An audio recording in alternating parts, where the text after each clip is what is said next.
Hi అండి, అందరికీ నమస్తే. మీరు కనుక మన ఛానల్ని ఫస్ట్ టైం చూస్తున్నట్లయితే కనుక మన ఛానల్ సబ్స్క్రైబ్ చేసుకోండి. అంతేకాదు పక్కనే ఉన్న బెల్ ఐకాన్ కూడా యాక్టివేట్ చేసుకోండి. ఫ్రెండ్స్, తెలంగాణలో ఉంటున్న దివ్యాంగులకు ఒక పెద్ద అప్డేట్ అయితే వచ్చిందండి. ఇది చిన్నది కాదు, చాలా పెద్ద అప్డేటే. దయచేసి వీడియో ఎక్కడ కూడా స్కిప్ చేయకండి. ఇది చాలా ఇంపార్టెంట్ మ్యాటరు. వీరి సదరం సర్టిఫికెట్లు ఇక పనిచేయవు. దయచేసి ఈ విషయాన్ని గుర్తుపెట్టుకొని మరి ఈ వీడియో లాస్ట్ వరకు చూడండి. అప్పుడైతేనే నేనేం చెప్పానన్నది కూడా అర్థమవుతుంది. తెలంగాణలో దివ్యాంగులకు ఇప్పుడు ఇస్తున్న ఈ సదరం సర్టిఫికెట్లు ఏవైతే ఉన్నాయో అవి ఇక మీదట పని చేయవంటండి. దానికి సంబంధించిన పూర్తి వివరాలు మీకైతే చదివి వినిపిస్తాను. దివ్యాంగులకు గుర్తింపు కార్డులు కింద పూర్తి వివరాలు అయితే ఉన్నాయండి, చదివి వినిపిస్తాను. తెలంగాణలో దివ్యాంగులకు వైకల్య శాతాన్ని అనుసరించి ఇప్పటి వరకు జారీ చేస్తున్న సదరం ధ్రువపత్రాలను ప్రభుత్వం స్వస్తి పలకనుంది. వీటి స్థానంలో యూడిఐడి యూనిఫైడ్ డిజబుల్డ్ ఐడెంటిటీ కార్డులు అయితే జారీ చేయనుంది. ఇప్పటికే ఈ కార్డులు దేశవ్యాప్తంగా వివిధ రాష్ట్రాల్లో అందుబాటులోకి వచ్చాయి. తెలంగాణలోనూ ఈ విధానం ఆదివారం అంటే ఈ నెల 16వ తేదీ నుంచి అమల్లోకి వస్తుందని వైద్యులు చెబుతున్నారు. ఖమ్మం సర్వజన ఆసుపత్రి వైద్యులు ఇటీవల గుజరాత్లోని గాంధీనగర్లో శిక్షణ పొంది వచ్చారు. దివ్యాంగుల వైకల్య శాతం ఆధారంగా నిర్ధారించిన రంగుల్లో యూడిఐడి కార్డులు జారీ చేస్తారు. ఒక్కసారి కార్డు జారీ చేస్తే ఇక పునరుద్ధరించుకోవాల్సిన అవసరం ఉండదు. దేశంలో ఎక్కడికి వెళ్ళినా ఈ కార్డు పనిచేస్తుందని, రైళ్లు బస్సుల్లో ప్రాధాన్యం సహా ఇతరత్ర దివ్యాంగులకు లభించే అన్ని సౌకర్యాలు పొందవచ్చు. ఇప్పటి వరకు ఇస్తున్న సదరం ధ్రువపత్రాలు తెలంగాణలో మాత్రమే పనిచేస్తున్నాయి. దేశంలోని ఇతర రాష్ట్రాల్లో వీటిని పరిగణనలోకి తీసుకోవటం లేదు. సదరం ధ్రువపత్రంతో వైకల్యాన్ని వైద్యులు నిర్ధారించిన మెడికో లీగల్ కేసులకు ఇది పనిచేయదు.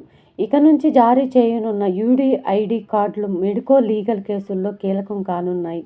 ఇప్పటికున్న విధానంలో వైకల్యం నిర్ధారించే విషయంలో వైద్యులు కాస్త ఉదారంగా వ్యవహరించే వీలుంది. వైకల్య శాతాన్ని పెంచి చూపించినా తప్పు పట్టేవారు లేరు. కొత్త విధానంలో ఆన్లైన్లో వైకల్య శాతం జనరేట్ అవుతుంది. దివ్యాంగుడిని వైద్యులు పరీక్షించి గుర్తించిన లోపాలను ఆన్లైన్లో నమోదు చేయాల్సి ఉంటుంది.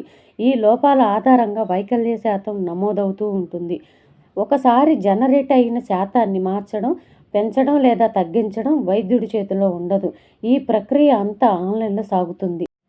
ఇందుకు ప్రత్యేక సాఫ్ట్వేర్ రూపొందించారు. శాతాన్ని అనుసరించి యూడిఐడి కార్డులను రంగులు ఇస్తారు. ఒకే దేశం ఒకే కార్డు అనే నినాదంతో ఇది దేశవ్యాప్తంగా పనిచేస్తుంది. మరి ఈ యూడిఐడి కార్డు ఎలా అప్లై చేసుకోవాలి, దానికి సంబంధించిన వివరాలు కూడా ఇక్కడ ఇచ్చారండి. నేను ఇక్కడ యారో మార్క్ అయితే చూపిస్తున్నాను కదా కింద. ఆ యారో మార్కు దగ్గర ఒక యాప్ అయితే ఇచ్చారండి. అది ఒక వెబ్సైట్ అండి. ఆ వెబ్సైట్లోకి వెళ్ళి మన పేరు నమోదు చేసుకుంటే, అంటే మన పూర్తి వివరాలు, మన సదరం సర్టిఫికెట్ కావాల్సిన పూర్తి వివరాలన్నీ మనం అందులో పొందుపరిస్తే కనుక మనకు ఒక మెసేజ్ వస్తుంది. మనకి ఈ సదరం క్యాంపులకి రమ్మంటారనేది మెసేజ్ వస్తుందండి. అప్పుడు మనం వెళ్ళి ఆ క్యాంపుల ద్వారా మనం మెడికల్ చెకప్ అయితే చేయించుకొని రావచ్చు అంటండి. దానికి సంబంధించిన వివరాలు కూడా మీకు చదివి వినిపిస్తాను, అది కూడా చూడండి. దివ్యాంగుల పోర్టల్ స్వావలంబన కార్డు gov.inలో మీ పేరు నమోదు చేసుకోవాల్సి ఉంటుంది. మీ సేవా కేంద్రాలు లేదా సొంతంగా మొబైల్లోనూ స్లాట్ బుక్ చేసుకోవచ్చు. వైద్య పరీక్షలకు వెళ్లేందుకు తేదీని తెలుపుతూ సందేశం వస్తుంది. నిర్దేశ తిథిలో ఆసుపత్రికి వెళితే వైద్యులు పరీక్షించి వైకల్య శాతాన్ని ఆన్లైన్లో నమోదు చేస్తారు.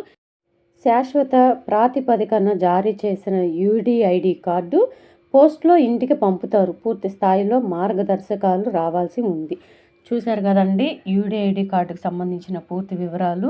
ఇక మీదట తెలంగాణలో వన్ నేషన్ వన్ కార్డు లాగా ఈ సాధారణ సర్టిఫికెట్లు కూడా ఒకటే కార్డు మీద రన్ అవుతాయి అంటండి. అంటే దేశంలో ఎక్కడికి వెళ్ళినా మనకి ఈ కార్డు పనికొచ్చేలాగా చేస్తారంట.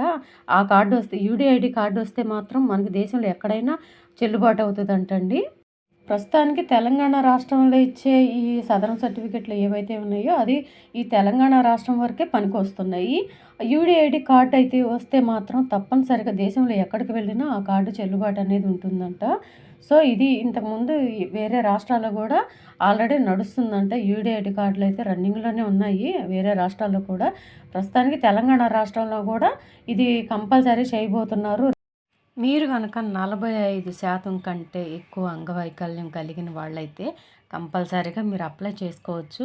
కానీ నేను ఒకటి సలహా ఇస్తున్నానండి. టెంపరరీ సర్టిఫికేట్ ఉన్నవాళ్ళు మాత్రం అప్లై చేస్తే మీకు పర్మనెంట్‌గా యూడీఐడీ కార్డ్ కూడా పర్మనెంట్‌దే వస్తదండి. దయచేసి మీరు సదరం క్యాంప్‌కెళ్ళి డేట్ ఎక్స్టెన్షన్ చేసుకున్న తర్వాత మీకు పర్మనెంటా, టెంపరవరీ అని ఫైనల్ చేసిన తర్వాత ఒకవేళ గనక మీకు పర్మనెంట్ అని వస్తే మీరు తప్పకుండా అప్లై చేసుకోండి. టెంపరవరీ వస్తే మాత్రం మీకు యూడీఐడీ కార్డ్ కూడా టెంపరవరీ అనే వస్తుందండి పోస్ట్‌లో. సో, మనకేందంటే ఈ 45% కంటే ఎక్కువ ఉన్నవాళ్ళు అంగవైకల్యం కలిగి ఉన్నవాళ్ళు పర్మనెంట్ వాళ్ళు ఉంటారు. టెంపరవరీ వాళ్ళు ఉంటారండి. పర్మనెంట్ వాళ్ళకైతే ఇంకెప్పటికి దిగులు లేదండి. వాళ్ళ సదరన్ సర్టిఫికేట్‌లో పర్మనెంట్ అని ఉంటది కాబట్టి యూడీఐడీ కార్డ్ కూడా పర్మనెంట్ అనే వస్తది. అది ఎప్పటికి కూడా ఇంకా అదే నడుస్తదండి. ఇక టెంపరవరీ వాళ్ళు గనక అప్లై చేస్తే యూడీఐడీ కార్డ్ కూడా టెంపరవరీనే ఉంటదండి. ఇంకా అది లైఫ్ లాంగ్ ఇంకా అలాగే ఉంటది. దయచేసి ఇంకా ఎవరైనా టెంపరవరీ వాళ్ళు ఉంటే ముందు సదరం క్యాంపులకెళ్ళి మీ డేట్ అయితే ఎక్స్టెన్షన్ చేసుకున్న తర్వాత మీరైతే అప్లై చేసుకోండి. పర్మనెంట్ వాళ్ళకైతే ప్రాబ్లం లేదండి. ఒకవేళ టెంపరవరీ వాళ్ళైతే మీరైతే మీ సర్టిఫికేట్ రెన్యువల్ అయిన తర్వాత చేయించుకోండి యూడీఐడీ కార్డు. అప్పుడైతేనే మీకు బెనిఫిట్స్ ఉంటాయి. అలా ఎందుకు చెప్తున్నానంటే ఇప్పుడు మీది పర్మనెంట్ కాకపోవచ్చు, టెంపరవరీ అవ్వచ్చు. మీరు మళ్ళీ సదరం క్యాంప్‌కి రెన్యువల్ చేయించుకోవడానికెళ్తారు. ఒకవేళ అప్పుడు మీకు పర్మనెంట్ అని రాసిచ్చారంటే మళ్ళా ప్రాబ్లమ్ రాకుండా ఉండాలని చెప్తున్నాను. అన్నట్టు ఇంకొక విషయం అండి. మీరు సదరం సర్టిఫికేట్‌లో అడ్రెస్ ఏదైతే ఉంటదో యూడీఐడీ కార్డ్‌కి అప్లై చేసేటప్పుడు అక్కడికే యూడీఐడీ కార్డ్ మళ్ళా పోస్ట్‌లో వెళ్తదండి. మీరు ఒక చోట ఉంటే సదరం సర్టిఫికేట్టు ఒక చోట ఉంటది. ఒకవేళ మీరు కన్‌ఫ్యూజ్ అవ్వకూడదనే నేను చెప్తున్నానండి. మీరు అప్లై చేసిన తర్వాత మీ సదరం సర్టిఫికేట్ అడ్రెస్ ఎక్కడైతే ఉంటుందో అక్కడికే మన యూడీఐడీ కార్డ్ వెళ్తది పోస్ట్‌లో. ఒకవేళ అక్కడ గనక మిస్ అయిపోతే మీరు సరౌండింగ్‌లో పోస్ట్ ఆఫీస్ ఎక్కడైతే ఉంటాయో అక్కడికి వెళ్ళి మీ యూడీఐడీ కార్డ్ ఏమన్నా వచ్చిందేమో ఆ పోస్ట్ మ్యాన్ ద్వారా కనుక్కోవచ్చండి. వాళ్ళైతే కొన్ని రోజులు చూసి మళ్ళీ వెనక్కయితే పంపించేస్తారు ఆ కార్డుని. మీరైతే ఒకసారి పోస్ట్ ఆఫీస్‌కి గూడా వెళ్లి చెక్ చేసుకోండి.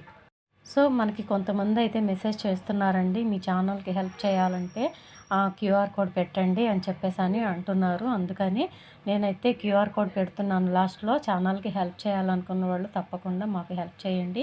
లాస్ట్‌లో క్యూఆర్ కోడ్ కూడా ఉంటుంది.